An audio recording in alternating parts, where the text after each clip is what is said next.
Welcome back, everyone. Finally got the slip clutches for the Bushhog. My last fencing video talked about, well, I didn't talk about it, I mentioned it, but yeah, these are slip clutches, you know.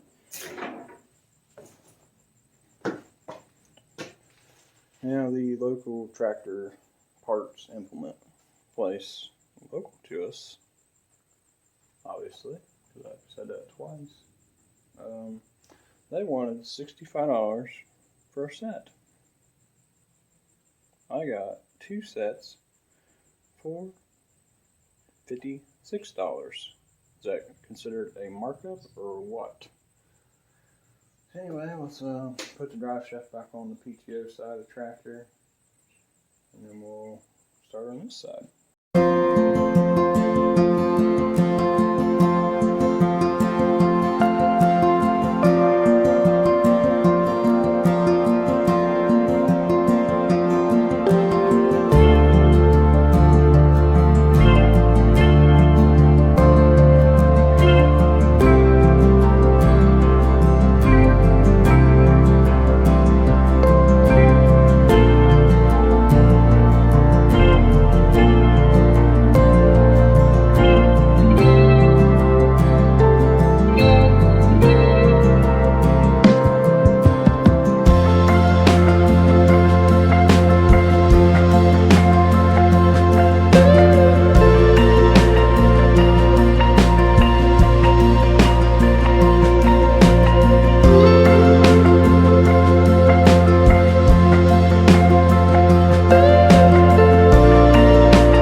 So let's go see how this old puppy works.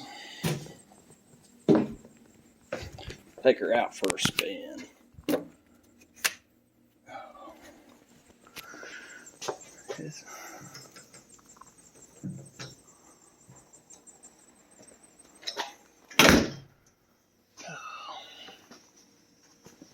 Grab muffs, and then we'll, I gotta put that damn guard back on there. Now the manual called for 1 17/64 compression on the springs, and I went 1 1/4 inches, so a 1/16 or a 64th more than what's required. So let's see what we got. See if I cut the back of the deck out, see if it helps. I think it should.